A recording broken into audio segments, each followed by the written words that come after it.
Guys, welcome back to my math YouTube channel. So I'm back here with another example on finding the derivative of a function, but in this case it's an application problem. Guys, keep in mind we are still using the basic power rule and some of the other basic rules that we have learned so far to calculate the derivative of the functions.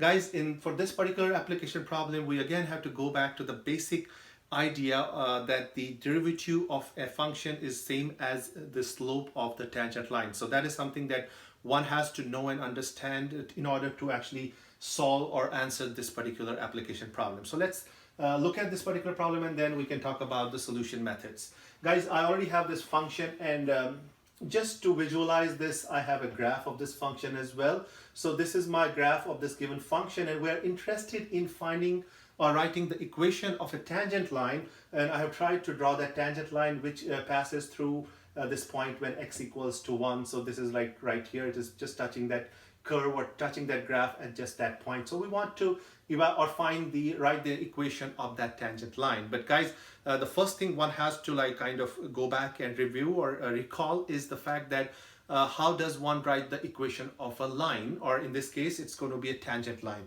Guys, let me remind you the equation of a tangent line or equation of a line is there's few ways of writing the equation of a line. The one of the ways is to write the y minus y1 equals to m x minus x1, and this is also called as the point slope form. There's the other one is the slope intercept form. I usually prefer using the point slope form, but guys, it's up to you which one you want to use. Now, in order to write this equation, and we already know this is the equation that we have to write. The important thing here is it's the slope of a tangent. So I like to put in subscript tangent, so I know it's the slope of a tangent line. Guys, to write this particular equation for this particular scenario, we need x1 and y1. We need the points. I already have the point x equals to 1, right? If I have x equals to 1, I should be able to evaluate or find the corresponding y, because this point would be, this is the point of interest here. So my x or x1 is 1. So my first goal should be to find the corresponding y value for that particular point when x equals to 1. Now, how are we going to find that y? Guys, to find that y, we already have the function or we have the equation, right? So what we have to simply do is we got to substitute x equals to 1 and 1 here, and got to simplify this, and whatever we get is going to be my corresponding value for y, right? So let us go ahead and do this on the side right here. F of 1, which is going to be in this case my y1, because I like to have it in terms of x1 and y1, because when I go back and substitute these back, I know which is x1 and y1 because my equation is in that form, right? x1, y1 and m. So y1 will be 4 minus 4 times 1, and then 4 minus 4 times 1 plus 2 over 1. Simplifying this, I get 4 minus 4 plus 2. Well, 4's will cross out, so I get a 2. So that means my corresponding y value is positive 2. So I have my x1, let me already label that, x1 and y1. I have my x1 and y1, that means I have the point. Now all I need is the slope, and in this case the slope of the tangent line. If I have the slope, I already have the points. We should be able to write the equation of that tangent line. Now to find the slope, again guys, we cannot use the rules from just the simple rules from algebra or pre-calculus. We have to use something more special or something more unique, and we already know that the slope of a tangent line is the same as the derivative of the function at that particular point, right? So we have the function, it is a nice function, it's nicely defined, and we're only interested in at x equals to 1. So to find the slope, we just have to find the derivative of this function and evaluate that derivative at x equal to 1, and that would actually give us the slope of the tangent line. So how simple that is, but one has to understand the basic idea that the slope of a tangent line gives us the derivative of a function. And it also goes the other way. If you have the derivative at a particular point, that automatically gives you the slope of the tangent line. Okay, so let us go ahead and evaluate this derivative f prime of x. Finding the derivative should not be too difficult. Guys, derivative of the constant 4 is just 0. Derivative of this function is just negative 4 because the derivative of x is 1 and then 1 times -4 is -4. Guys, the last one, 2 over x, we cannot directly evaluate the derivative of this. So this, what we have to do is we got to rewrite this as 2 times x to the power -1. Right? We bring that x to the numerator, and now to find the derivative of this, you take the constant basically just outside, or you just write it, and then you try to use the power rule on x to the power -1.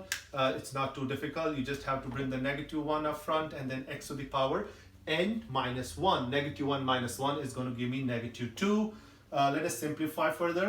So f prime of x is going to be -4, and then when I simplify this, it's -2 x to the power -2. Guys, this is the derivative of this function, but in order to find the slope of that tangent line, what one has to do, or what we have to do here, is we are interested at x equals to 1.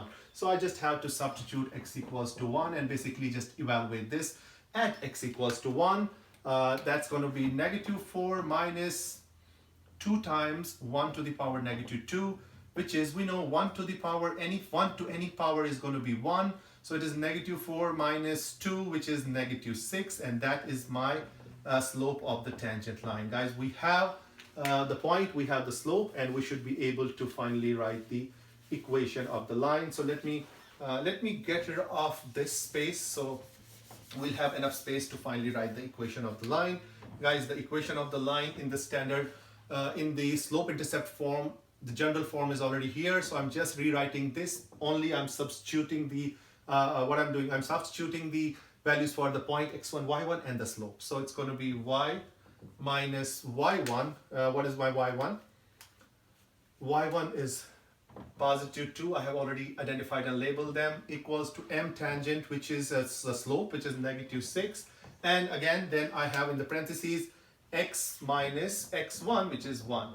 So guys, this would be the equation of the line. Now, if you want to actually like have it in a y equals to mx plus b form, that's not too difficult. You just got to distribute this and just rearrange a little bit. So it's going to be y minus 2 equals to -6x plus 6. All we have to do is we have to add 2 to both sides, so we can quickly do that. Guys, this is good enough, unless it says you want the final equation in the y equals to mx plus b form. Then one has to do that extra work. So finally, y would be -6x plus 8 if you want it in the y equals to mx plus b form. So this is totally fine, but you can also leave it like this. So guys, this was one of the application problems, not too complicated. All you had to do is, it's always good to actually visualize these things. So I tried to like draw it out so that we can see exactly what we are trying to do. From that, we were able to identify point x1, y1, or that particular point that we are interested in. The equation of a tangent line has to do with the slope. We found the slope by finding the derivative.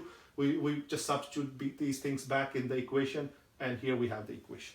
Okay guys, this is example 4. I'm also going to show you one more example with application, and then we are going to go into the other fun and interesting rules like the product rule and the quotient rule. Okay, till then.